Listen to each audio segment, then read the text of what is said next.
Ride Along Live.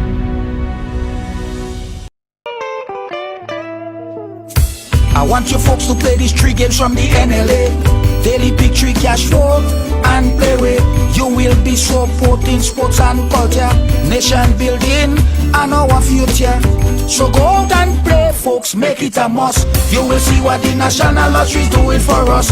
When you play Pick 3 cash flow and play with, the NLA will support you all the way. Starting September 30th, Monday to Friday, these 3 games will be drawn mid-morning, 9:45 a.m., midday, 12:45 p.m., and evenings, 7:45 p.m.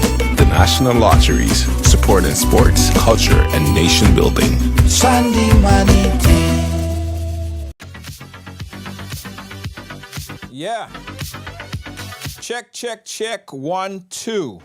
How you guys doing? Welcome to Ride Along Live for today. It's Tuesday. Very important day. So we should have a very important conversation. How you doing, Peace Side, East Side, the West Side? How you doing? Welcome. Who came in first? Princess Leah. Big up and welcome. Jennifer, welcome. Guys, come in and share the thing quickly. Share the thing quickly. We have to have this conversation. This conversation is long overdue. Hey, Lois JJ, how you doing, guys? Guys, and when you come in, I want you to put your flag up, right? Because this is a conversation for the entire region. This is a conversation. I want to get your guys' input, and I want to get everyone from the region, because what we are about to speak on today is essentially affecting the whole Caribbean region, the Eastern Caribbean, Western Caribbean. It don't matter where you're from, it is affecting you. If it's not affecting you yet, it will affect you. So we have to talk about things that would mitigate against situations like this. I'm talking about the increase in gun violence, violent crime that we've been seeing throughout the region. So let's talk. Let's conversate. Kibbs, how you doing? Peace Side, big up. Important conversation, guys. That's why I want everybody to share. I want everybody to share this. In fact, let me share it to a few of my friends, my other friends, because I want them to chime in as well. And we're putting up the phone number up earlier, because this is as much your conversation as it is ours, right? So joining us on the line today, if you could turn on his camera, is attorney at law, Mr. Denison George. People oftentimes mistake us. Well, we are brothers. I mean, hey. Attorney at law, Mr. Denison George, Forrester George. He's been at this, a social advocate, a musician, a social commentator. He's an advocate. He's everything in one. That's why I think it's good to have my brother on here to help us put this whole thing into perspective, And what is even important, he could chime on, he could talk about, is that he was also involved in gun violence, where he almost lost his life at a young age. We'll touch on that in a little bit. First of all, my brother, welcome to the ride. How are you doing? Hey, Junior. Thanks for inviting me here. It's Absolutely, good. absolutely. Yeah. I almost said you need absolutely no introduction because people know you're a ride along favorite. Yes, yes, yes, yes. All right, Denison. So first and foremost, let's touch on this because, as I said, it's affecting the entire region. What's your take on this increase in gun violence that we've been seeing so prevalently across the region? What's your assessment of the situation? Well, it's very alarming, especially for a society like Grenada, which we're definitely not accustomed to that level of seeing any type of violent crime committed with a gun. Other countries like Jamaica and possibly Trinidad and Guyana and Haiti, there is a history there of violence committed with a firearm. But the Eastern Caribbean, like Grenada, St. Vincent, St. Lucia, the whole the Windward Islands, over the last few years, yes, there has been an increase in violence with a firearm, not only robbery but also assault. And as I say, a society like Grenada, which is not accustomed to that, one is too many. I think so far Grenada had almost three, I think 3 or 4 homicide this year. Well, actually, it's 17. Well, yeah, 17 homicide, but with the use of a gun, I It- think was 3 or 4. If I'm not, I could be wrong on that. But right. that's even 3 or 4 is too much for a society like Grenada. We're definitely not accustomed. So it is alarming, and yes, the statistics clearly show that the Caribbean has a great increase in violence. It's one of the highest per population compared to other countries. But I think the reason why the scale is so skewed is because of countries like Jamaica and Haiti and Trinidad and Guyana. But it is alarming, especially for a little country like Grenada. I'm not Yes. accustomed to that kind of stuff. Yes.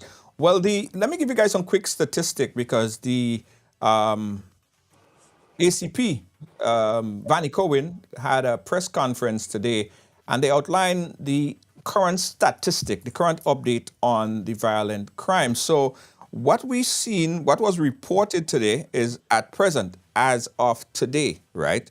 There were 17 homicides, with 15 of those homicides being criminal homicide. Now, that doesn't mean that all this criminal homicide was done with a firearm. We have, cutlass, we have chop-ins, another criminal homicide that took place on the island. But nevertheless, we are 11 months, 9 months, sorry, into the year.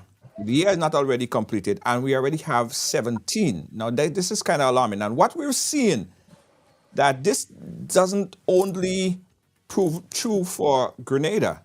We're seeing islands who doesn't normally have this increase in violent crime and homicide. We're seeing an upsurge like we saw in St. Lucia and other Caribbean islands as well.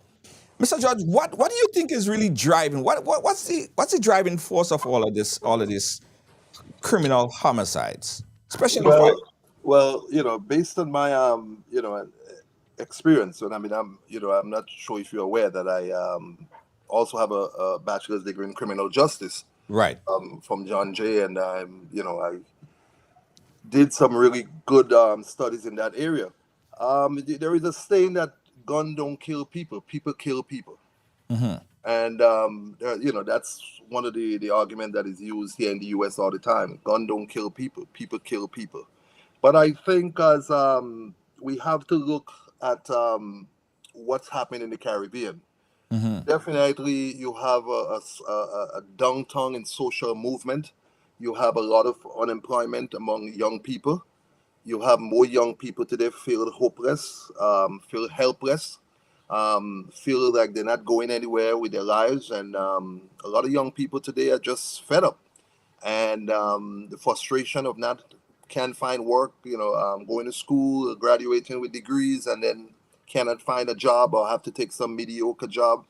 So as the you have a decrease in social upward mobility, you would also find that in any society, in the Middle East, any society, when you have that downtown in social mobility, when you people have people the downtrodden, the people who can move up in society, then you're going to have an increase in violence, because people feel they have nothing to lose.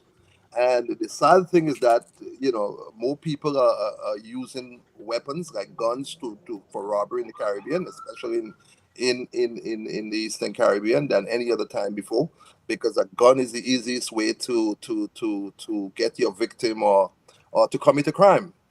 But I think definitely you have to look at economics. This is not only a situation about gun. This is also have to tie to economics.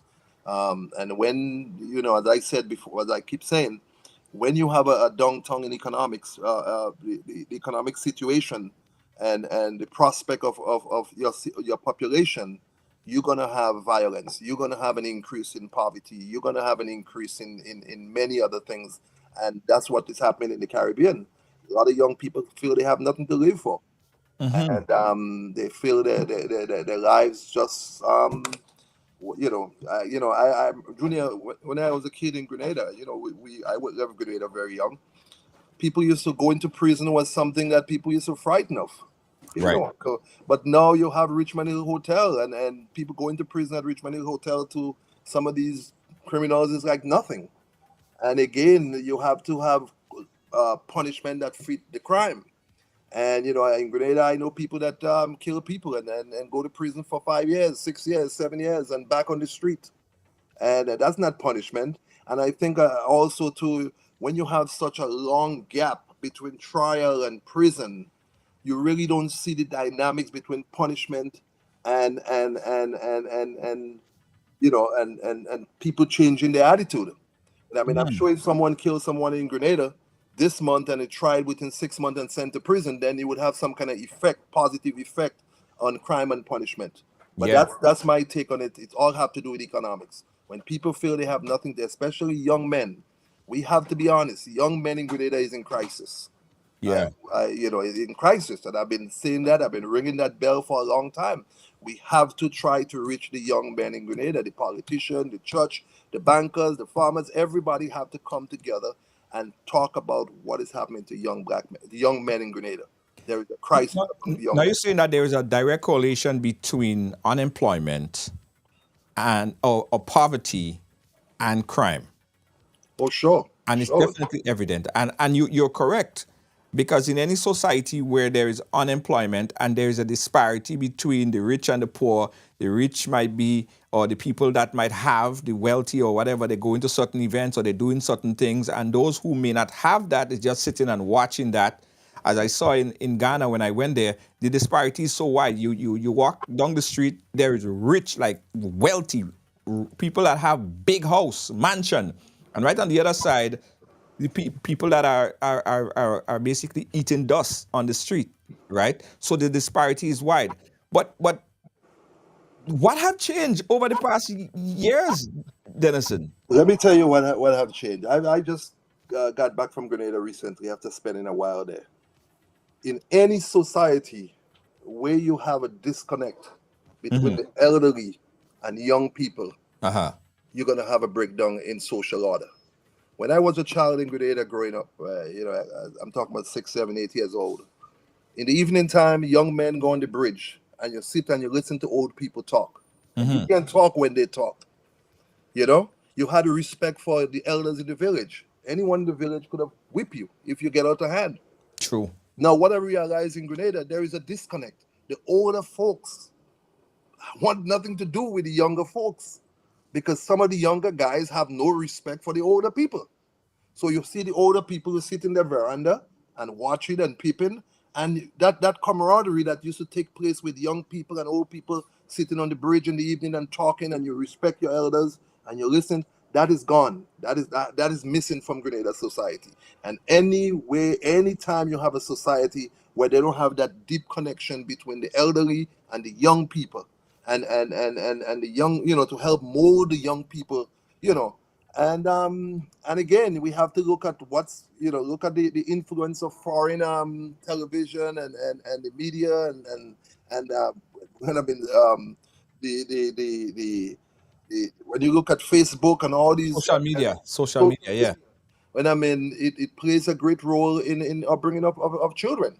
In Grenada years ago, so the community it took a village to raise a child. Yeah. Now people doing it by Google and Facebook. Yeah. And then yeah. you are the good parent trying to raise your child. You have to compete with all the social media outlets. And I think, Junior, just take a poll in Grenada and ask how many young men, how much of them know how to make a roller? How much of them know how to make a top? You know? And then it's all, I think that's where the breakdown starts. But I think it's not, I think it could be reversed. There have to be more programs to reach young men in Grenada. As I said, you have to. I listen. I've said it before. I think the government should call some kind of a big thing in Queens Park. We have big concerts in Queens Park. Bring the young men in Queens Park. Bring the clergy. Bring the priests. Bring the lawyers. Bring the bankers. And let's talk about how you could uplift young men again, not only in Grenada but in all the other islands. And I think then you would see some kind of change because.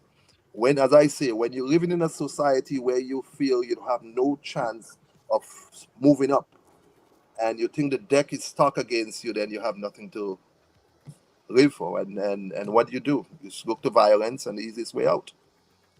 And not in every case. And I mean, there's people who have opportunities and people who are born into wealthy families that still commit crime.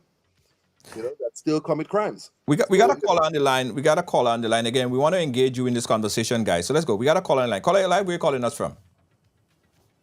I actually am calling from Jamaica. Jamaica, go right ahead. Nice to have you on the conversation, Jamaica.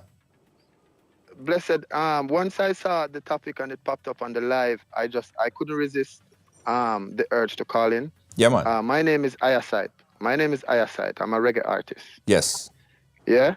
A lot of stuff that you are talking about, trust me, in regards to the disparity between the young and the elders in Guyana, my brother, I just want you to know that it is not unique to Guyana. It is Grenada and the rest of the Caribbean. Problem here. It is not unique. Here in Jamaica, elders don't party, or they don't go to the same stage show that the youngsters go. They try to they separate themselves as far as possible because, as he says, there is no respect in regards to elders anymore. You very rarely see persons getting up off the bus and giving seat to the elders. It is a thing of the past. You a child now in your village here, you cannot reprimand that child, you cannot correct that child because you might correct the child and then the child go home and tell the parents, and then instead of the parents being happy that an adult prevent their child from doing something out of the norm or something out of the way, the parents would come to you and they will give you a piece of their mind also. Right. And I'm not sure, but I listen to a lot of personal development books and stuff. And one of the things that is mentioned over and over is that us as a race, we always gravitate to the negative stuff. We very rarely promote the positive stuff. The positive stuff is hard to promote. The negative stuff spread like wildfire. Yes. And he says we have to, as parents now, we have to be competing with the internet and the various social sites that is out there and all these movie channels and the things that these kids are exposed to. But guess what? We have very many parents who from the babies are in the tummy are exposing the children to these very same thing that is destroying us right now. Yeah. Jamaica, tell us about this society and the political and policing in Jamaica as it relates to crime. Are they taking more hard approach? Is government taking more hard approach? Because I did hear your prime minister said one time that if you find someone with a firearm, the death penalty, and taking that strong arm approach, is that rhetoric working in Jamaica to curb the crime? Jamaica, when it comes to laws and regulation, is a 9-day wonder.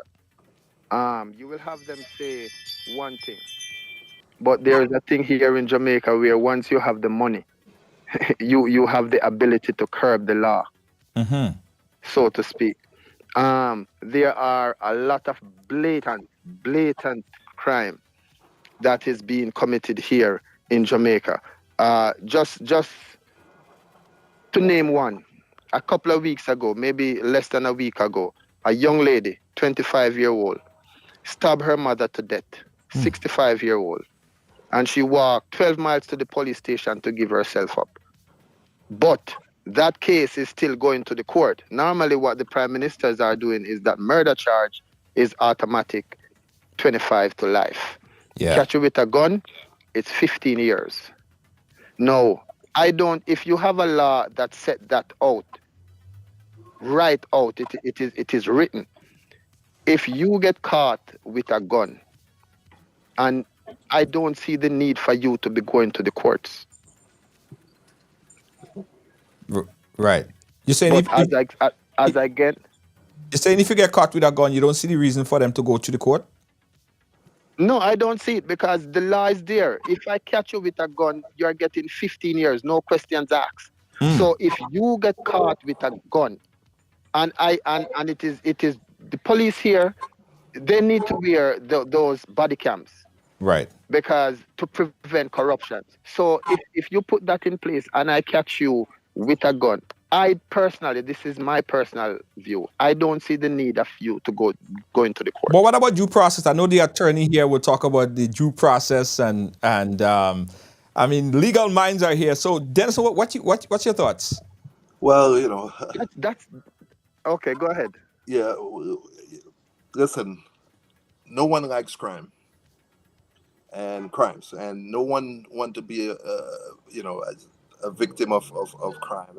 And when you have a society, that is riddled with crimes and violence, no one is happy. You want to live in a country, or you want to live in a place where your children could go down the road and you could leave your door open in the night. And we have, listen, the entire Caribbean from Haiti to Grenada is a paradise, and the only thing that plagues us is we have food, we have nice beaches, the only thing that plagues us in the Caribbean, that in the entire region, is violence and it's crime. Is crime. And if we could really, solve that issue, all issues related to violence and crimes, it would make everyone to be happy. I understand what the caller from Jamaica is saying, but we still everyone have a right to a due process. Everyone have a right to be given a chance to prove that they're innocent until proven guilty. So the right to due process is a fundamental right and the universal right recognized by the UN and UN Charter. So yes, I understand the frustration sometimes. Listen, if you ask me if my family was a victim, I'll say bring the death penalty back, because I honestly believe if you bring the death penalty back in Grenada or Jamaica and these countries, I think it will have some kind of positive effect. That's just my view. But everyone is entitled to due process, regardless of of the circumstances. Yeah. But Right. it's a strong stand. It's a very powerful stand that Jamaica is taking still. Because again, I don't know if it's just rhetoric, I don't know if it's just talk, I don't know if it's just political conversation, but I did hear a prime minister speak out very strongly about anyone caught with a firearm. I just wanted to know if that's any kind of deterrent for would-be crime, would-be attackers or criminals. It's not. It's not. Because even though it is said, he said it, but it is not reflecting in the actions. Right. I haven't seen in the news where it says, since the prime minister announced that it's automatically 15 years if you get caught with a gun, there is 10 persons or 12 persons or 15 persons that has been sentenced to 15 years. I haven't heard it. Right. So it seems like rhetoric. And sometimes it's rhetoric. And Mhm. sometimes you just need to make an example out of one, and it will have a ripple effect. Yeah.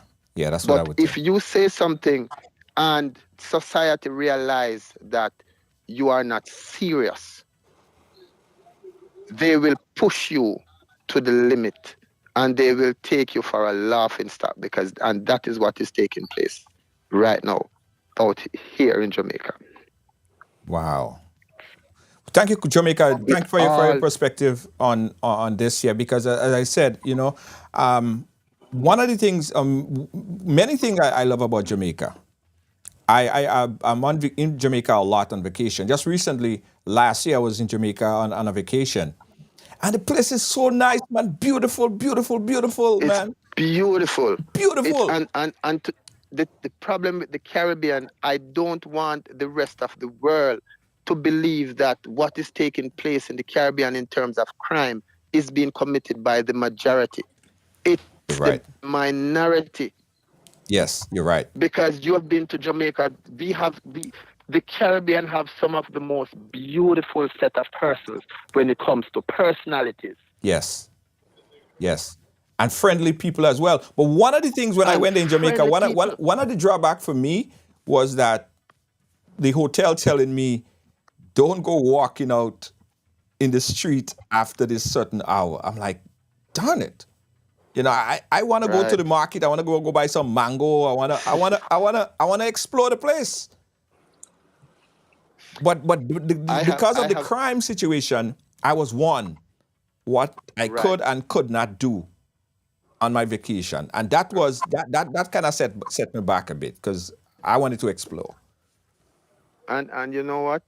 If you had met someone to really take you to the market, you would wonder, what is this? Why am I being advised? The thing is, I met persons as recently, maybe at about 3 months ago, and they wanted to go in town, but the hotel tell them the exact same thing that they told you. But they call me as someone who they know and trust. And when I take them for a walk into the town and around the town, it was the highlight of their vacation. Yes, and that's what happened. A local took me to the town. A local walked me to the town. Right. And it was nice. But the fact that you can't just go and explore, that for a lot of Right. people is like, oh darn it, you know what I mean? It's a big drawback. It's a big drawback. So I'm frightened by increased crime in the small islands like St. Vincent and the Grenadines, who had 38 criminal homicides to date, and Grenada climbing at 17. The alarming thing is that if the crime in this small island were to rise, we'll have a very bad situation throughout the Caribbean island. It affects the whole entire region. And that is concerning. My brother, I envy those nations that you mentioned just now. We are over 1,000. Wow. Yeah. Listen, Jamaica, thank you for calling and put this thing into perspective for us, because it's all of us in this together, and people hearing from you and people learning. I mean, this is a conversation I think, and the next time, even if we could have you on a panel so we could discuss it amongst the islands, so everyone could talk about their situation, their problems, and see how we could fix it. Not from a governmental perspective, but just from a media perspective. I think we could do a lot. And I'll keep your number and I appreciate you calling. But I think you could be a definite benefit to this further conversation going forward. I would appreciate that, my brother, and I will continue to listen to the rest of the program. And just as I said, just continue. Keep your head up. Keep the positivity going, because that's the only way we are going to win. Yeah, man. Thank you so much, Jamaica. I appreciate you. Yeah, Dennison. He said he is envious. Well, Grenada, we have to be honest. I think Grenada only had 3 a couple years ago, the year before. Right. Now we're up to 18. So we have you're talking about thousands of % increase. But Junior, you know what it comes down to? We have to have government that cares about their people. And we have to have governments in the region that is going to invest in their people and their young people. You could pass all the gun laws you want in Jamaica or Grenada, and I've been to Jamaica a lot, also in the reggae business years ago, and I used to tour a lot. You could pass all the gun laws in you want. Look at the why do you think the U.S. invests so much in some of the Middle Eastern countries? Because the U.S. know how terrorists comes about when there is no hope. Yes, true. And that's why the U.S. gives so much aid to some of the Middle Eastern countries, because they realize poverty and hopelessness is breeding ground for terrorism. Yes, true. Now, you could pass all the gun laws in Jamaica you want. If you don't have a government that investing in young people and showing that you care about the young people, I think that's the solution. Look at Trinidad, one of the wealthiest country in the hemisphere. And look what happened in Trinidad. Look what Trinidad has become. Yeah. And when you have a society where you have politicians and the upper class getting away with murder, it's going to trickle down to the lower people. Now, I'm going to tell you this. What I saw happen in Grenada over the last couple of years, and I've spoken out about this. When you, in criminal justice, there is a model.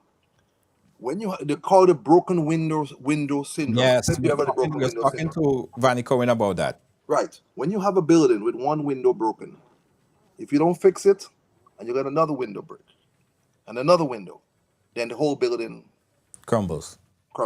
Yeah. In Grenada, what I've realized in Grenada, people are going into people's land, taking their stuff. Nothing is being done. You report it to the police, they write some fake report. When time comes to go to court, nothing is being done. Yeah. You have PDR larceny where farmers planting their stuff and people just go in and take it. When you have this kind of stuff in society where you let the little thing sip through and nobody cares and everybody turn the other side and everybody turn the other way, it's going to explode and it's going to get bigger. Yes. Now, I am saying is that this situation in the Caribbean, we have to have people in the Caribbean government that cares about the people and cares about the poor people and invest in children. If you invest in a child in a poor family and you help the child go on to college, go on, get her certificates, get her degrees, trust me, that child would not turn into to a criminal. So we have to have government in Grenada. Listen, and this is going to get, I don't want to say it's going to get worse, Junior, because I don't believe that's going to happen. I'm hoping this is just a fluke moosh, and that is going to. But when you have places in Grenada where you have so many young people who can't buy nothing for themselves, who don't have a good job. Let me take Grenada, for instance. And you seeing this guy coming from America and England and buying up all the big properties and buying up everything. What you thinking? How am I going to get there? So as you have the diaspora, more people from the diaspora coming back and investing in the country and doing stuff, the people who are stuck there, who don't have the opportunities, and they're looking at that and they're seeing there only way you have politicians singing in the Caribbean, stay in Grenada, stay in Jamaica, stay in Trinidad. But 90% of the politicians, the children going to school in America, and the children going to school in Canada. Some of them, the children even born overseas. You ask them when the children are going to school. Not in Grenada, not in Jamaica, some of these politicians and them, but they're telling you, let your children stay there. Instead of they helping you to provide your children with opportunities and scholarships and stuff that they could build, this is the economics problem, Junior. The gun violence and using the gun is just a tool of somebody, just expressing. It's expression. Right. The gun is a tool of expression.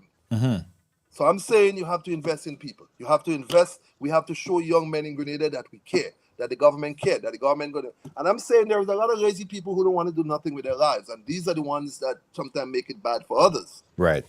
But we have to do better as a government to invest. And another thing, what I've realized over the years, too many women raise their daughters and didn't raise their son. And there is sometimes father is absent from the house. Yeah. And that isn't making. I see things happening in Grenada and I say, where is the men? Where is this one father? Where is the uncle? I see sometimes crimes, sexual abuse crimes, and I'm saying in my days when I was a child in Grenada, you do something like that, all the men in the village would beat you, you had to run. So what I'm saying is that we have to go back to the drawing board as a society, and as you know, we have to be honest. What I mean, the women have a tough job. As well, you know, women is the one running Grenada. Yeah. You know, you park your car in St. David's in the morning and watch 20 cars going down to St. George's, 15 driven by women, Yeah. 5 is men. Where is the men? Yeah. Well, a So I'm saying, Calypsonian sang this year. He says, women beating women in everything, education, upward mobility, development. Women between men, beating between men. women.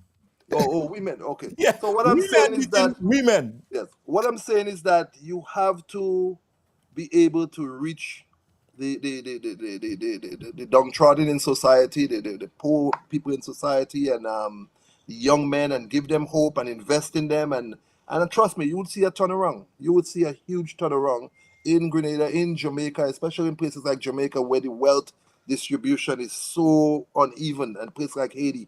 You know, I spent a lot of time in Haiti in the past, and it is so unfair. But this government know what to do. They do it for their children. They just don't want to do it for poor people's children. Yeah. And it's sad because who Yeah. always the victim? It's poor people. To your program. We got another caller on the line. Caller, you live. Where you calling us from? Me you talking to? Yeah, hi. Yeah, caller, you live. Hello. Yeah, hi. You live. I'm calling from St. Vincent, really. St. Vincent and the Grenadines. Go right ahead, St. Vincent. Yeah, I just called because it's a very good program, a very enlightening one. But I think your panel, I think we have to be careful here that we don't simply reduce this problem to be an economic one, really. I think we have to look at all the various institutions in our society have a role to play. It's not just a governmental problem, really. All the various institutions have a role to play. So we have the churches have a role to play, the various social groups have a role to play, because the very network that helps to mold and fashion our people, they are important because they somehow give us a sense of personhood, and they provide us with the kind of information we need to develop our own self-worth and personhood. So I think it's more than just an economic problem, really. I think we have to look at the broader picture and somehow not to look at this issue simply as being a political one, but it's one in which all the various institutions and groups in our society have a very critical role to play, really. Thank you. Yeah, thank you, caller. And one of the things, Dennis, I want to get your point of view on this, right? Because there is a misconception that the crimes that are being committed are committed by some people who just they don't like a particular individual, or have been bunks up on that person, and they had some kind of argument and something happened. But most of the times what we see in this situation, these people are family members. How do you deal with that? They are family members, they are friends, they are close relative. And not only that, Junior, most of the time these crimes are committed after they did what? Drink what? Yeah, after they drink rum, man. Sometimes, in some cases, yeah. They say, after, it might be a situation, but not even, Denison. Sometimes it's a crime of passion, or it might be a situation where it's a fallout between family. I've seen situations where family pull cutlass on another family member. So you have to go back to the drawing board and isolate that and try to figure out what is going to people's mind. One of the things, Denison, I think that is plaguing and has been plaguing a lot of people in Grenada, and they never dealt with it over the past years, is the revolution. A lot of people never really dealt with the psychological effect of that, Well, Junior, another thing too is that there is another school of thought that would tell you there is no increase in crime in Grenada. There is just an increase in coverage. There is some people that would argue with you and say, listen, now everybody have a camera in their hand. Mm-hmm. Everybody have a video camera. Everybody's posting on Facebook and posting on Instagram. And the minute time something happens, someone put it up. And before you didn't have that. Right. So things was happening in Guave, things was happening in Jamaica, things was happening in St. Vincent and Bob. Now it's instant. So definitely it's having a more negative effect now because we've seen it, exactly. Sometimes it's live. Yeah. You know that sometimes people are broadcasting crimes while it's in operation.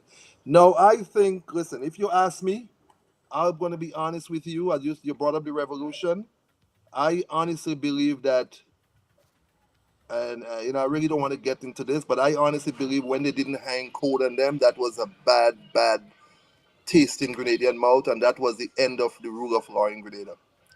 They should have executed all of them and set an example. Right. If these guys could get away with what they did on that October 23rd, trust me, who's going to respect the law after that? That's just my opinion. Right. Well, in terms of effects, right, I believe there are psychological effects or there are traumatizing situations that people go through in their life.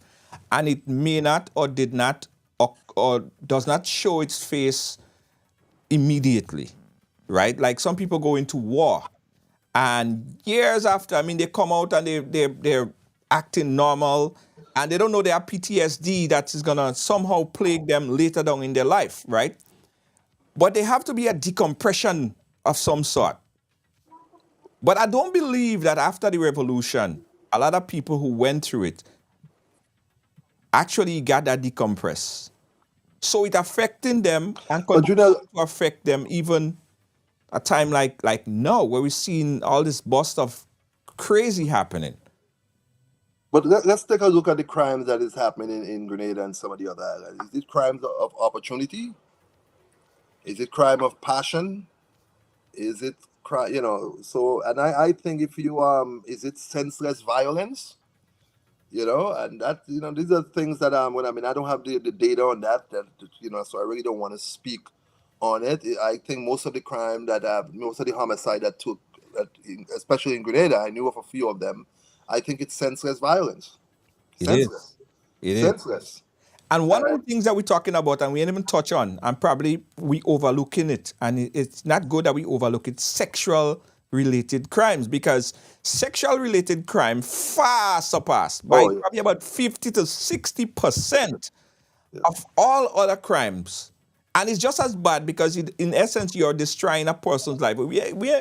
If we start to talk about all that, this particular line of crime, will take us all program, the entire program. But this one specifically, I want to talk about the crime in relation to criminal activities, homicide in particular. But that cannot be overshadowed, the fact that so many sexual crimes. I heard a ratio that said almost 8 out of 10 women was somehow sexually molested in their lifetime, probably even 9. And that's freaking crazy. Yeah. Those numbers are alarming. Yeah.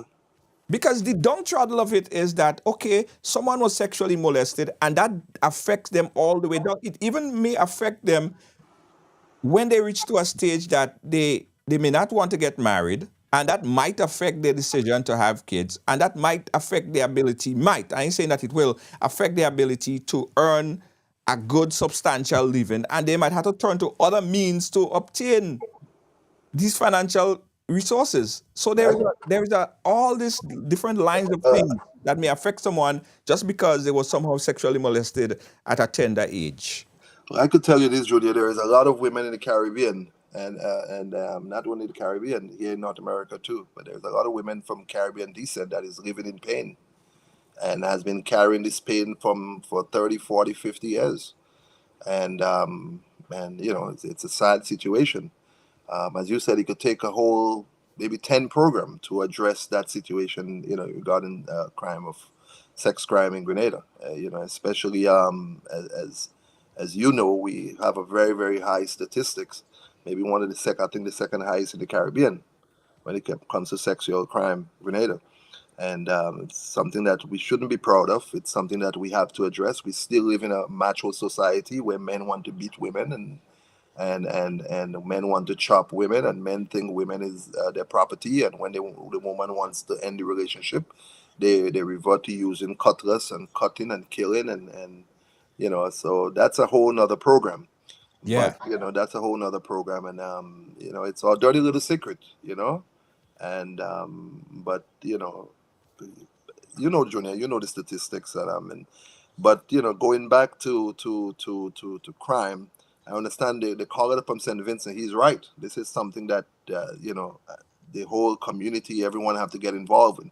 The clergy, the bankers, and bring. If you're going to bring young men together, don't just bring and talk. Show them how they could earn a living. Show them how they could earn a skill. But as I say to you, Julia, there's so many brilliant young minds in the Caribbean that graduated from with 10 subjects and CXCs and can't find a job. Have to take some kind of mediocre job and never reach their full potential. And we have to address that. And I think everyone, government and government programs, and we have to make sure we let every child know that their lives is significant, and the government is going to invest in every child, and every child is going to have the opportunity to reach their full potential. And not just make that promise, but invest in have social workers and especially the most vulnerable, more vulnerable communities. We have places in Grenada, communities that are very very vulnerable, and anytime you have vulnerability in a community, crime is going to fester. True. And these are the area that we have to pay. But in the Caribbean, we know in Grenada we pay more attention to the Grand Anse and the Lansepine and the Troubadour and the Rivera project instead of investing in places like Montooth and Apwetooth up in St. David's. I've been to a community up in St. David's the last time when I was in Grenada, and I couldn't believe to see so much people living in poverty.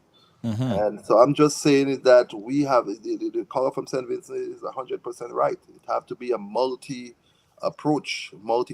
approach from every aspect of society. Not only government. Government alone can't do it all. Government don't go to bed with you tonight, and especially fathers. Fathers have to get back into their children's lives in those islands. Yeah. We have to have more fathers and brothers and everyone involved, and we can't just look the other way. And it's everyone, you go to Grenada, everybody's putting up the biggest wall to prevent the neighbor from seeing their business, and everybody is wants to separate from everybody. And this is not the way it used to be. As we came from a culture of people that with the ideology that it takes a village to raise a child, and we have to get back to that. And all hope is not lost. We are small nations in the Caribbean, but let's look at other nations where people invest in their people. Look at China. China is rising because the Chinese government invested in its people. India is rising because the government invested in their people. Right. That's all it takes in some of these islands. In Jamaica, as long as you have communities like Trenchtown and some of the other poor areas, which I can't, Maxfield Avenue and those areas down there, and as long as you have some of the poor areas in Jamaica where police only go to put peace, but and you don't have government investing heavy and in educating these young people and providing them with opportunities and a skill, not only education, a skill, Julia. Yes. When my father then was young in Grenada, at the holiday time, you go and you learn a skill. Right. And when you learn a skill, then you learn to be able to provide for your family. Yeah. Someone told me the last time that I heard someone said the last time, when you are a young man in Grenada, and to get a girl, you have to have a book in your hand, and you have to recite poem, and you have to write love letters. Yeah, love letters. Yeah. And all these things are gone. True. So I'm just saying is that you have to provide people with opportunities. Where there is opportunities, and you would have better communities, safer communities, and you would find definitely a negative correlation. Opportunities and crime don't go together. Do you think that more emphasis need to be placed less on finding employment or finding a job and tell, okay, go to school, get 10 subject, get 15, get whatever subject, and then go find a job? Less emphasis should be placed on that than emphasizing to the young people, go to school or get an education and then create employment or start a business or look at business opportunities, provide the conduit where people could start something on their own. Do you think that is a better model that should be implemented or looked at? Well, I think people have to have hope. Right. and people have to have faith that thing is going to get better. You know, you have to have hope that the future is going to be bright, and it's going to be. What I think, I'm not saying you just go to school and get an education. You have to invest in people. You Right. know, if you have a business and you want it to succeed, you have to invest in your business. We have to invest in people like we invest in everything else. You understand? You know, you somebody want to go to school, they want to start a business. The government should have a, well, you have the in Grenada, you have the GDB Bank, I believe, that was created to. But you need to have a set up a system where, Junior, I right in Grenville there, I meet a few young ladies who wanted to start a business, and I have put forward my own money to give them small loan to start, you know, whatever they have to do, 500. You know, that's a little program I have in Grenville right there. And I'm saying stuff like that. You need micro banks where people could go to borrow $1,000 to buy a few chickens or a few goats or a few, you know, animals, or to you know, buy some feed. You know what I'm saying? You micro banking, micro loans where people could, you know, go and get small loans. But when you have a place like Grenada where it's easier to get a loan to buy carnival costumes than Yeah. to buy, you know, to send your children to school, we have a problem. That's right. I That's just right. I am not, you know, against progress, you know. But when you have a culture that every song you hear is about rum and beating and kicking in the door, there is a problem. You understand? But Junior, I grew up here in the US. You and I went to the same high school together. We didn't go there at the same time. And you know, I went to one of the toughest high school in America. George Wingate High School is the worst high school in America. And I'm just But saying not is at the that time. It wasn't the worst when I went there. when I was there, it was the worst. Okay. The fourth worst high school in America was all in Brooklyn. Okay. And I am saying is that people didn't, half of the kids I went to high school with, they are dead. You know, I was one of the blessed ones. You know, I was gunned down when I was 18 years old. You know, young man here in Brooklyn, going to work one morning. I had like 3 jobs, you know, and it was Christmas time, hustling, doing my business. And this guy came from a house, killed 2 people, and, you know, and shot a police officer. And I was one of the people that he walked up to and just put a gun to my head and fired. Thank God it went through my chest, came through my shoulder, and I'm still alive today. And, you know, but when you have violence, especially gun violence, there is no winner, winners. You know, it affects families. You know, too many young people are living in fear. It's not easy to lose a young one to violence, especially senseless violence. You know, and then you have the perpetrator who commit these kind of crimes. Are you there, Junior?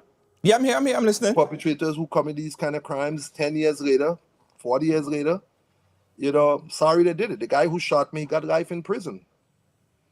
And he still write to me sometimes and then try to communicate with me to see if I can help him to get out of prison, but he's there for the rest of his life. And I'm just saying, you know, I live in pain constantly. You know, I you know, because my shoulder was basically torn off, so I, you know, have a lot of nerve damage. But I did not let that prevent me from going on to college and getting my degrees, and it didn't prevent me from going on to law school. It didn't prevent me from touring, you know, as a reggae musician. And, you know, but I'm just saying is that I know personally when I speak about gun violence, I'm not speaking from a textbook. I'm telling you as a victim. It's not a nice thing to happen to you. And you know, I live with this every day. And I mean, it was hell. And when I got shot, I was only 18 years old. And it was hell. It was hell. And I mean, I could tell you this, I lived in pain and serious pain for 3-4 years. And had major surgery. We had veins had to be taken out from my legs to do grafting in my shoulder. And, you know, but I didn't let it stop me from moving on in my life. And very few people know that. I basically really don't talk about that. But, you know, it's to all the young people that, you know, in the Caribbean that think that picking up a gun is the only way out. And trust me, it's not. And when you use a gun and you take someone else's life, it's something you have to live with. As I told you, the gentleman who shot me, and he was convicted of killing 2 other people and a police officer. He's doing a life in prison, and I wish he writes to me sometimes, and I know he wish he could take that back, but he's gonna spend the rest of his life in prison. So my thing to young people is that, yes, I know life is tough, and I know sometimes opportunities are difficult to come by, and sometimes it's hopeless, and it's you have no faith, and you don't feel like your life is going anywhere, and you think the easiest way is to get involved in crime.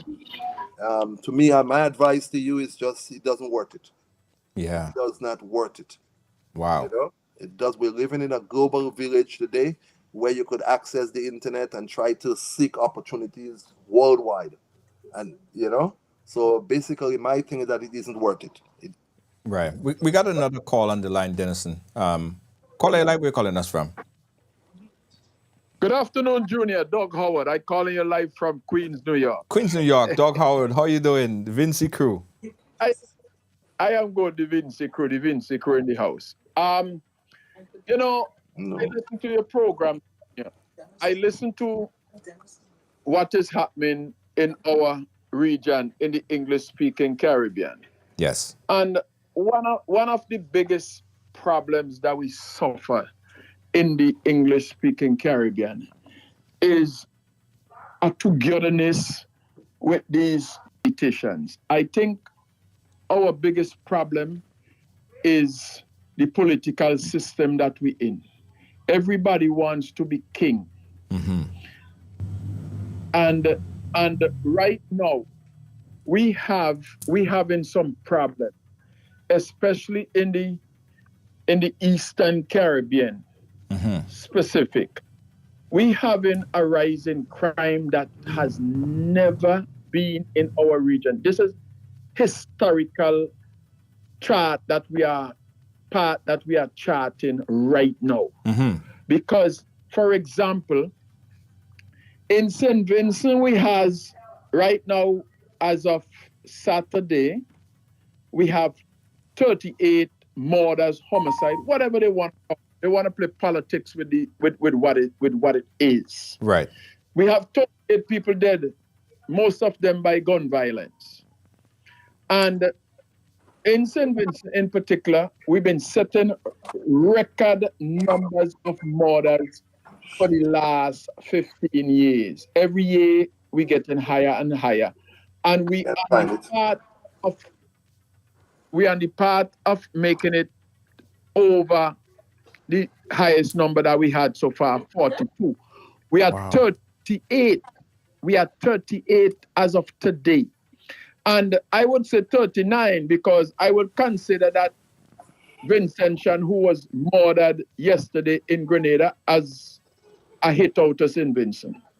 That's funny. You know? Yeah. And the politicians don't want to take the hard steps in putting our country force and putting it back on a path that will benefit the people into the future.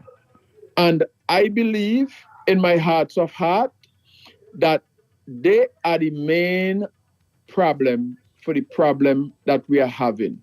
Because when you look at the kind of people that is supporting and the politician and them is protecting and supporting them financially and all that kind of thing, you got drug dealers, crooks, criminal, thief, who is help financing political parties throughout all these islands. Mm-hmm. And people are afraid to say it.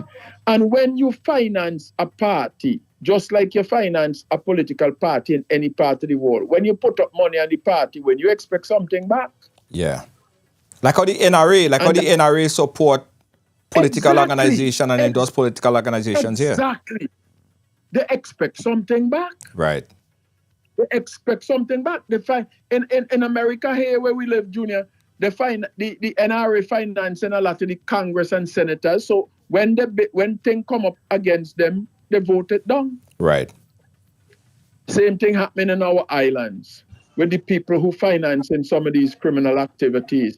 And then you have people who don't give accountability to the mass of the people for what is happening in the islands. And That is our problem. And what is happening again is the level of violence by gun.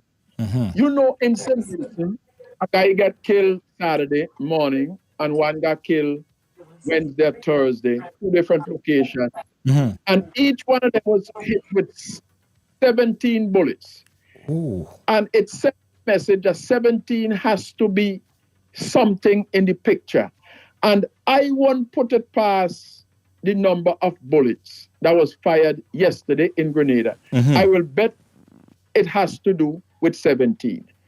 But nobody wants to talk about it. The Prime Minister of St. Vincent and Grenadines, Dr. Ralph Gonsalves, who been the Minister of National Security in St. Vincent since 2006, January 2006, I think he should be fired and had to pay back all the money because he ain't doing his job. I'm a Vincentian and I'm speaking on behalf of my people that I support in St. Vincent. I think he should be fired and make to pay back all the money because under his watch, crime just keep escalating.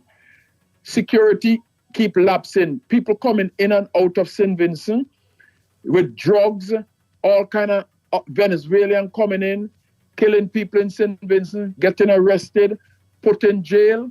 The Prime Minister send them back to Venezuela and say when the case come up, they will be coming back to St. Vincent. Never happened. Kill a custom officer in Union Island. Never happened. You have cocaine on top of the anchor. When the police pull it up, they say soap powder. You have a man load of cocaine in Union Island inside of the bottom of his Chester jar in his bedroom. It goes to St. Vincent. They say the man got white cement. And this kind of stupidity that the thing. You have the OWIA clinic in St. Vincent. A nurse just get 2 years in jail for 64 kilos of cocaine that they claim is she who hide it in the clinic in OWIA. And no nurse had nothing to do with that. And if you got 64 kilos of cocaine, it don't never get sentenced in no magistrate court. It goes to the high court. So these are the kind of things that we have in these islands and in our country, all over the Caribbean, especially English-speaking Caribbean. And we expect things to change. We could talk. I talk, you talk, we protest, we do what we have to do to try to stem some of this violence because of the love of our country and our region. Yeah. But it is of no avail. It is of no avail, Junior. So I don't know, where do we go from here? I think we got to take a different road of politician. And I think we got to take the road of Singapore, where we have to give up some of our rights for the betterment of everybody. Because the thing about it is we are all linked. The Caribbean region has a free trade arrangement where someone from St. Vincent could get to Grenada, or get to Carriacou, or get to free movement. And if there is a lapse in security measures in one territory, it basically means that every other territory is vulnerable. Yes. And yes. we're seeing instances where we had a bank robbery in Carriacou, right? And that was pinged back to Tobago. We have situations before where a young man got shot in Guave, I believe, and a Vincentian was arrested in that hit as well. And this other Vincentian that was shot yesterday, there's a lot of words that getting around of his activities, right? His activities in St. Vincent and the Grenadines and Grenada.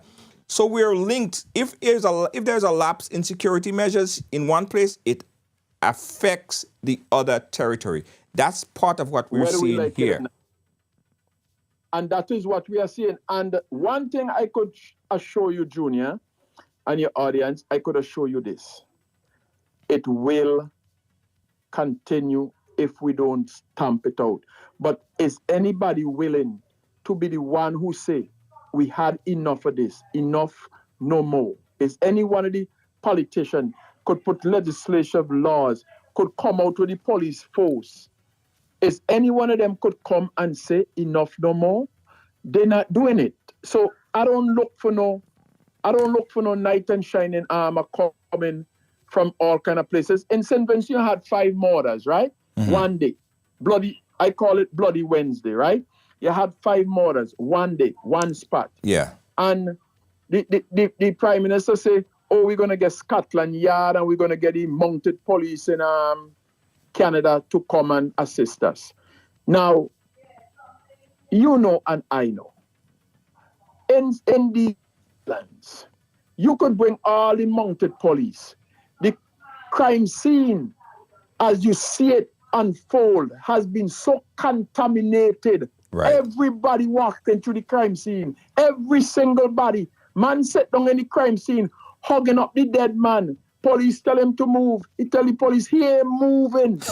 You got police walking through the crime scene without taping it off. And you expect Scotland Yard and mountain police to come and help you with investigation when you don't contaminate the crime scene from day one? They can't even protect a simple crime scene. Hold it right there. Come Listen on, to this. brother. I want you to listen to this. Dennis, I want you to listen to this as well, right? Because the opposition leader in Grenada, Dr. Keith Mitchell, recently made a call or a pronouncement that the FBI or Scotland Yard should come into Grenada to investigate this issue. So that question was brought forth to ACP Vannie Corwin today. This was Vannie Corwin's response. RGPF at this point, but I'm going to speak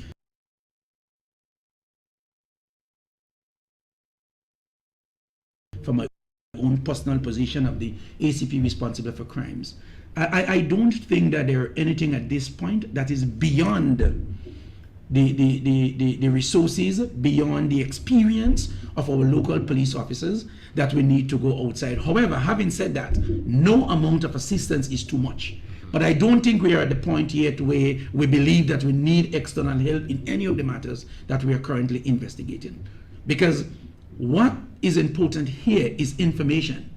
And unless you tell me that some foreign expert will be able to get Grenadians to talk to them easier than we will be able to do, well, so be it. But at this point, I don't think we are at the point where we need to go outside.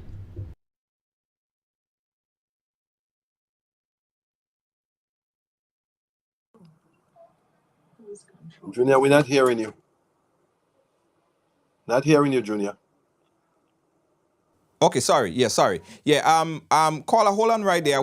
Dennison, what's your take on that? Do we need investigative force from outside to come in to investigate crimes that's happening? Listen, I thought I heard that the former Prime Minister make that statement. I have a lot of respect for the former Prime Minister, but I think that was all politics.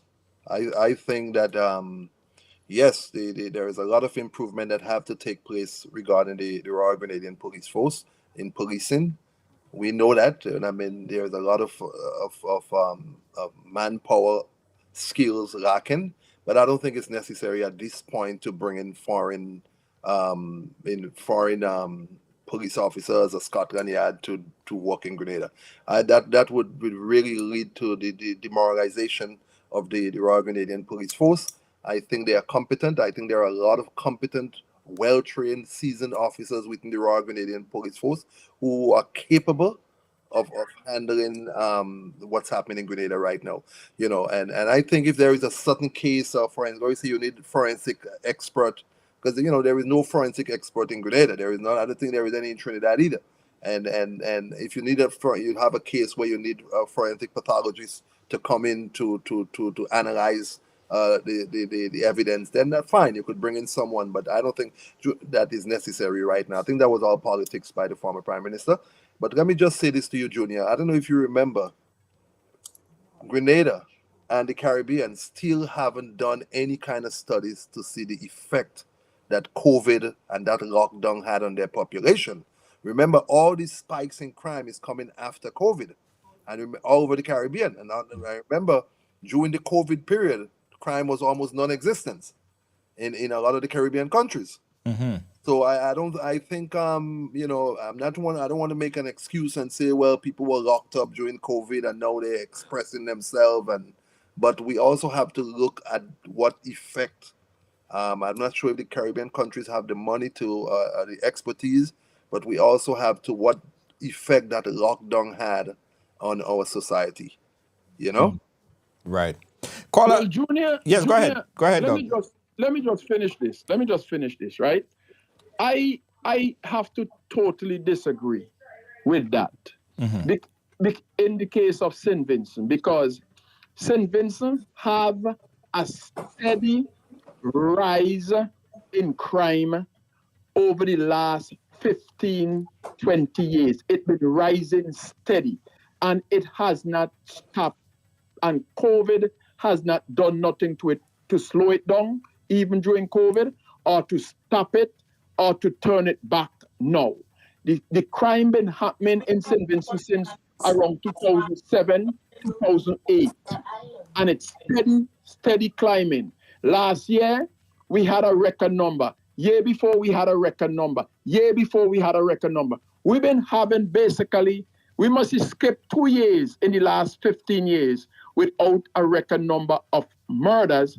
And then our rape situation in St. Vincent is even worse. And during COVID, rape get even worse, especially the victim knowing the perpetrator of the crime, and a lot of it comes down to some family members and so forth raping.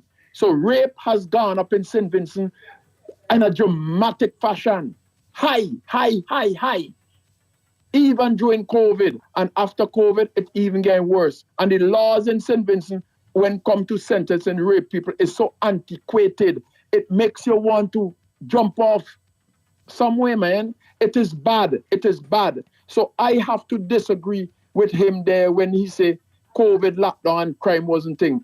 Not in St. Vincent. St. Vincent is exception because St. Vincent was never closed for rape. But Junior, I want to go and let somebody else have their own say on this topic, because it's a very important topic you're dealing with here today. Thank you so much, my brother. Thank you so much for your input on that. I just want to say that, Junior. I think one of the solutions that could be implemented, and when I mean most of the serious crimes that we're talking about in Grenada, we're talking about drug related. I think you need a unified port authority system in not only the OECS, but maybe the entire region. But I think they could start with the OECS, where the port system in Grenada, St. Vincent, St. Lucia, Dominica, the whole OECS could be linked, one unified port system, so that when something happens, when someone brings drugs into a port in St. Vincent, the port authority in Grenada knows about it. Right. Like what we have in New York, between New York and New Jersey, we have one port system. And I think we need that. That is desperately needed, because remember, we have open borders in the Caribbean. Yes. The Caribbean, Grenada doesn't have enough vessels to curtail the entire Grenadian coast. So guns, drugs, everything is pouring in because we do not have, the Coast Guard is not big enough. But I think if you could get a unified borders system between Grenada, St. Vincent, all these little islands, come together, one Coast Guard unit, one port system. You understand, Junior? You could have a more serious deterrent effect when it comes to drugs coming into these islands and guns. Remember, we don't manufacture guns in Grenada. True. Remember, we don't manufacture cocaine in Grenada. True. Well, I mean, we grow weed, as St. Vincent and all the little islands grow weed, but they've been growing weeds for centuries, for decades, and we haven't seen the level of these kind of islands. So I'm thinking that's maybe a consideration, that maybe these leaders and these government could come together and integrate their port system together, one for the entire region, and that would be very, very, very positive and have a positive effect. Ashida is saying that our ports are corrupted. Many underhand dealing, money passing. I doubt anything will change that. Well, I can't really. I'm not gonna go into that, comment on that. But I'm just saying is that we don't have enough forces to. St. Vincent doesn't have enough forces to cover the entire the shows, and Dominica doesn't have, and Jamaica doesn't have, and maybe we need to have a unified Caribbean Coast Guard system. Right. Right. And In the tracking of these illegal firearm is, of course, coming from the U.S., right? So it's no doubt about it. It's not coming from England, as I said earlier. Someone asked a question, I remember, on a press conference, and they say, how do you know it's coming from America? I mean, there's no doubt that the guns are coming from America. It's not coming from England. Definitely not coming from England. But Junior, how do you explain that? In Grenada during the revolution, there was more gun than any other time. There was more guns. Yeah, but no, we didn't have that serious. We didn't have that kind of crime. Well, then you mix that with opportunity. You mix that with how do you explain that? everything that we spoke about. What we spoke about. No, but there are more guns on the island that's coming through, and we're talking about no small gun. We're talking about some automatic rifles and all these guns coming through barrels, coming through rice and fish, not fish, sorry, rice and stuff in barrels at the ports. So there have to be a significant investment at the ports to scan the barrels. Scan barrels, and America has a lot to do, because if it's coming from, say it's coming from the US, I'm sure that it could be done from this end to ensure that there are no guns, or there are some kind of search that could be done on barrels before you even get on the boat to head on to the islands. So significant investment has to be done from the port, because Grenada don't manufacture those guns. But you know, America don't care what going out. They only care what coming in. Right. So, So yeah. we as a Caribbean nations have to tighten our borders. And as I said, the only way I see that a unified port system and custom system and not only custom Coast Guard system is needed. And I'm not sure, I don't know why so far all these brilliant politicians in the Caribbean, in St. Vincent and Grenada, especially St. Vincent and Grenada, why they haven't created a unified Coast Guard system and where they could patrol these waters and at least you know what happened in each port. If we could share data, then you know if someone is coming into Grenada and they were caught in St. Vincent 6 months ago. Or they were caught in Trinidad. Like a registry of sorts. Yes, where you share data, but every island is proud and every island is hiding. Don't forget, Barbados had serious crime, but they don't talk about it because it's going to affect their tourism. So every island it's shame, but it's sad to see Grenada go from 3 murders last year to 18, and something have to be done. Something have to be done. It cannot continue. Well, here, something have to be done. Let me sum up and try to put this into perspective here, based on what we're saying, based on what we're prescribing that should be done. One, we spoke about unemployment, and I think that is significant and important, that if you increase the employment, there'll be less people on the street and they'll have nothing to do with their time. If you have idle people, idle hands is the devil's workshop, right? So I wouldn't say unemployment, but I would say opportunities. Opportunities, yes. So let me rephrase that. Opportunities. Because when you talk about employment, you talk about going and finding a job. And I'm not an advocate of everyone just going and find a job, because a job is you're just over broke, J-O-B. You need good opportunities. If you have good opportunities, you have your entrepreneurship, you have a business, you go take time and preserve and make sure your business don't go down the drain. So you would consume your time in minding your business, in other words. So increase opportunities, right? So we approve that is a good way. That is a mechanism that should be implemented. Increase opportunities, yes? Yes. Right. Increase community engagement. The government by themselves, or the prime minister, or the 16 or 18 or how much ever political figures that are voted into government, they can't solve the crime problem, right? So it have to be a community effort. Everyone have to come together and realize that it's everybody's business. Like how tourism is everybody's business, crime and violence is everybody's business, because mentorship, yes, mentorship affects everyone. Yes. So increase community relations efforts by community, by politicians, by churches, by NGOs. Just increase the community awareness. And I believe, and I will add this one, increase youth mentorship. Because if you have the kids, the youths, the young ones being mentored, and as you say, they could see that they have hope, Yes, yes. then they're better able to feel like, you know what, I have hope. I believe things going to happen. I am then going to start a job, start a new business, a micro enterprise, or start doing something because they have hope. Without hope, you don't have nothing to live for. So these three things, I believe, and those are low-hanging fruits, I would say. It's not something far-fetched or far away from the imagination. Those things could be implemented right now. So why do you think it's preventing any government or whoever from doing these very small things that could drastically affect longevity of the population? I agree with you, but remember the government. Most governments focus is on the next election. That is the problem, and everything is too politicized.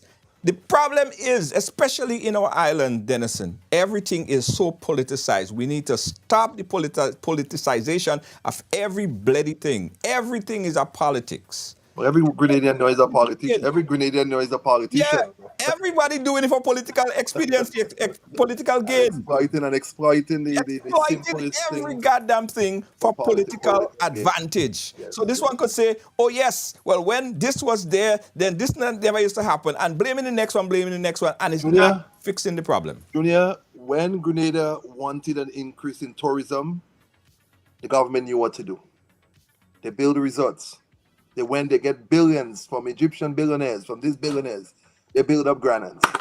They build resorts. They build hotels.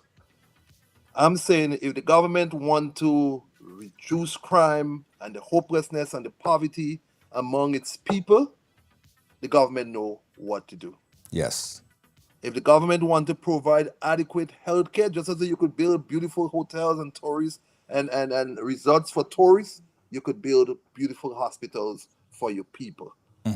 Have to have government that cares about its people and are willing to invest in every child in St. Vincent, every child in Grenada, every child in Trinidad, every child in Jamaica. You have to take it. Government, it have to be a one-on-one approach at this stage because it's bad. And I'm just hoping we have 18 now in Grenada, I'm hoping it doesn't reach 20. As I say, from almost 3 to now, it's a huge jump. And we're not accustomed. Grenadians not accustomed to this kind of crime figures. We're not accustomed to that. We as society, you leave your door open but things have to change. And I believe in our people. And I believe in community outreach. I believe in social outreach. And trust me, if you have a one-on-one approach, and I have to say this, a lot of women raise their daughters, they didn't raise their sons. It's sad because it shouldn't be the women alone, it should be the woman and the man. Yeah. And when you spend all your time raising your daughters and not your son, things like, you're going to see this kind of negative effect. And I'm not blaming anyone. God help me.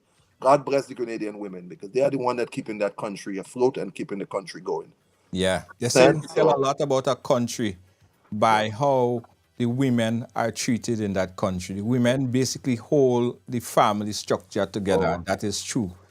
Emphasis needs to be placed. Strong emphasis need to be placed on the women. And not only that, Junior, Grenada alone can't solve this. We had a guy from St. Vincent murdered in Grenada yesterday. Grenada and St. Vincent is tied together, Yeah. And Trinidad, Grenada and Trinidad is like, this thing is tied together. Yeah. And what I'm saying to you is that this going to solve this issue, it's going to take a multi-cooperation approach by all of the Caribbean leaders. True. And I'm sure if Grenada and St. Vincent leaders get together and try to develop a strategy and approach, you would have a lot of reduction in a lot of the entanglements between Grenada and St. Vincent. So you need but again, as Chuck just said, the Caribbean leaders come together, they drink their whiskey, and after the whiskey done, all the treaties. It's all the door. Yeah. So I don't know, my brother, but you know what? Love your children. My thing is that, raise your children right, you know, invest in your children if you're a parent, and you know, even if you're poor, you know, you don't have the economic resources to do to give them everything, but at least instill with them, your children, respect Yeah. and instill the character. You know, listen, me junior, this is something that I've seen lacking in Grenada recently. Character. Character. You know, I go to Grenada and I see people just so sad, you know. Simple things, simple thing. But you know, Denison, the funny thing is, A guy would borrow $20 from you and hide it from you. yeah. Now the funny thing about it, Denison, and that is a mindset thing, because I remember, as you said that, I remember growing up in Grenada. My family was never rich. We was 8 of us living in a small house, with little black and white TV. Everybody had TV, and then later on, when everybody had TV, we finally had our TV. But although we never had all of these things, when I want something, I used to go below the nutmeg tree and pick up 5 pound of nutmeg. That time nutmeg was $1 a pound. And go pick up some nutmeg and some mace and go and sell it in the nutmeg pool and get a little $20. My first initiative, because I didn't have it, was not to go and rob somebody. So the mindset has changed. So I'll have to go back to the mindset. And the parenting. Someone asked what happened to that. I mentioned the 3 things, and I didn't mention the parenting. I think parenting have a very, very important role to play. Very important. Very important. Government don't raise children. Exactly. And exactly. It's parents to raise children, and people have to spend time and love your children and invest in them and teach them the right way and teach them the right way to go, and you would never go wrong. That's right. There is always time when a child would stray, but we have to go back to basic. And you know, I'm not a religious man. You know, I've been getting a little more religious this last few days. You know, because of what I'm seeing happen in the world, but maybe even if you have to adopt you know, religious principles to instill certain discipline in your children, and whatever work for you and your children, but love your children, invest in them, don't give up on your children, and that's my advice to parents in the Caribbean. Government can't solve it all, but the government have an obligation to make sure that every child have an opportunity to blossom and to have possibilities to make something out of their lives and provide that opportunities for that child. Absolutely. So, you know, that's all I have to say on this. Well, we're going to stick a pin right there. Thank you so much, Mr. Denison George, attorney at law, for your personal story as well. We're happy to have you here to help us out to understand, unpack all of this stuff that's happening from a legal perspective, from a personal perspective, and all the different perspectives that you lend with us. So thank you, and we're happy to have you here to do that for us whenever we call. And sometimes it's even short notice, but you appreciate it. Yes, my brother. Thank you. All right, cool. Yeah, man. Yeah, guys, that was Mr. Denison George. It was just this afternoon I called Mr. George, and he made time to come and chat with us, and I really, really appreciate that. Guys, let's take a quick break. I got some closing remarks, got some closing word for you. Let's take a quick break, and we'll be right back. You're watching Right Along Live. Don't move. The Ministry of Tourism and Economic Development and the Grenada Tourism Authority extend a warm welcome to visitors and returning nationals visiting for Carnival and summer vacation. We do hope you enjoy your stay with us, and we invite you to return with friends and family to celebrate our 50th anniversary of independence on 7th February 2024. Tourism is my business, your business, our business. Yes, guys. Tourism is your business, my business, everybody's business. And whenever we see crime and violence, as we've been seeing on the rise, it affects every one of us. It affects every single person, whether you're rich or you're poor. Whether you may live in St. George's or you may live in a little house in St. Andrew or wherever, it affects you, it will affect you. So we all have a part to play, right? I want to talk a little bit about parenting, because what we've seen over the past years is a decline, I think, in the social togetherness of our people. And I think parenting has a big part, one of the biggest part to play. And Denison said it right. Oftentimes we pay so much emphasis on the females. The females are fine. The women are you know, you need to applaud the women and what they're doing. But oftentimes, they leave the young men to just raise themselves, or, men will be men, boys will be boys. And oftentimes, they don't get the focus and attention. Sometimes, not in all situations. And what we see, guys, is that a breakdown in society, because the young men are just left to wander. And you see that they may not get the education that they need. They might turn out that they may not even get a skill, and then they have to end up on the street. And what happens when you have kids on the street have nothing to do? They don't have the skill, they don't have the education, they don't have no experience. What else?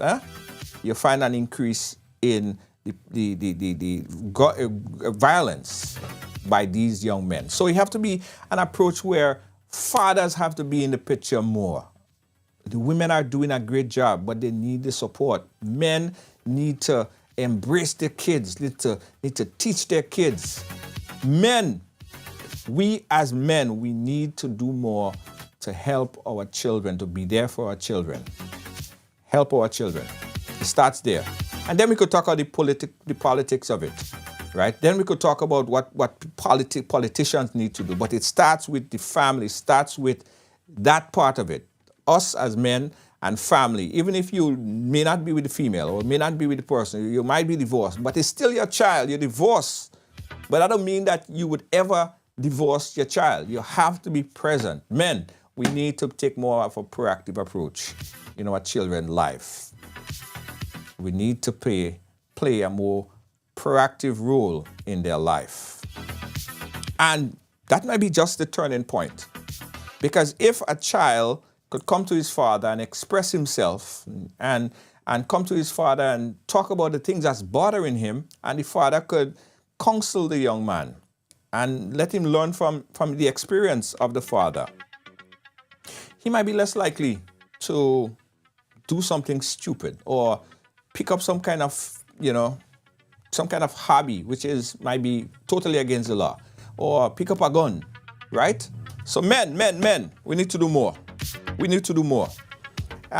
Early in the year, we did say that we will, we started the structure of a mentorship program. And we didn't forget about this, But the concept of doing this is so big, it's so much moving parts. We are still actively working on it. And I think it's something that we'll really try to expedite in the early part of 2024, where we could have male figures, right, mentoring young men, talking to them, having active meetings, showing them how to, apply, fill up or create a resume, how to show up on a job, how to dress, how to speak, all of these things, how to start a new business, how to write a proposal. All these things are important. And I think with our mentorship program that I promise you will get on the way sometime early 2024 to help young men, to mentor young men in making better decisions in their life. Right? So we'll tell you more about it. But family, men, let's step up and make things happen for our children. Thank you guys for watching. Thanks for being a part of our program today. We appreciate you so much. On behalf of all our production team here, our senior executive producer, Lois JJ, we say blessed night. Tomorrow, guys, very important. A lot of you guys probably applied for a visa to come to the United States or to travel out, right? But you find that every time you do it, they're turning you down. Tomorrow, we're going to talk about the best practice for applying for a visa.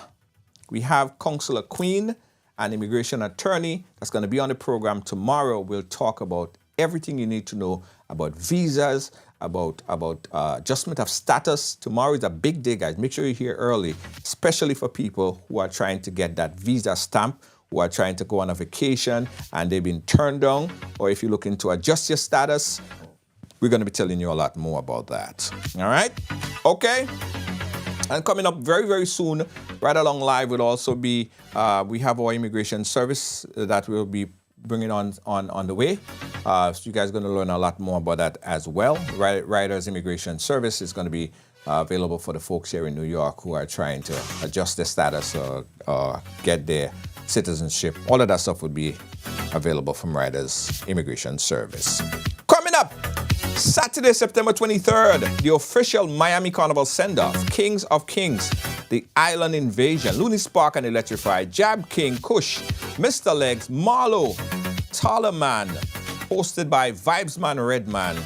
Listen, this is a big event. This is going to be a magnificent event. It starts at 10 p.m. Location, it's 178 Newport Street. That's 178 Newport Street in Brooklyn. For more information, guys, call 347-651-3745. That's 347-651-3745. Saturday, September 23rd, the official Miami Carnival send-off. Want to see you guys there. It's going to be a big event. Pick up Looney Sparks and Electrify. Everyone going to be inside. Inside! Want to see you inside as well. Right along is going to be there. Want to see you there. Also, guys, this program is brought to you with the kind compliments of the National Lotteries Authority, supporting sports culture and nation building. I want you folks to play these 3 games from the NLA. Daily Pick 3 Cash Flow and Play With. You will be supporting sports and culture, nation building and our future. So go out and play, folks, make it a must. You will see what the National Lottery is doing for us. When you play Pick 3 Cash Flow and Play With, the NLA will support you all the way. Starting September 30th, Monday to Friday, these 3 games will be drawn mid-morning, 9:45 a.m., midday, 12:45 p.m., and evenings, 7:45 p.m. The National Lotteries, supporting sports, culture, and nation building. Sunday money day. Request, repay, repeat with Ariza's FlexiCredit Evergreen Loan Facility. Qualify for a FlexiCredit with limits up to $25,000 or use your home equity to qualify for more. Extra cash at your fingertips whenever you need it, accessed using your debit card and managed using AMI, Ariza's mobile internet experience app. FlexiCredit allows you the flexibility to top up to your approved limit any day, anytime. Already a member? Send us a WhatsApp on 423-4987. New members join today to apply. Request, repay, repeat. Use your FlexiCredit for vacations, shopping, wedding, general expenses, and more. Ariza loan terms and conditions apply. Ariza Credit Union. Your financial freedom, your future. The Ministry of Tourism and Economic Development and the Grenada Tourism Authority extend a warm welcome to visitors and returning nationals visiting for Carnival and summer vacation. We do hope you enjoy your stay with us, and we invite you to return with friends and family to celebrate our 50th anniversary of independence on 7th February 2024. Tourism is my business, your business, our business.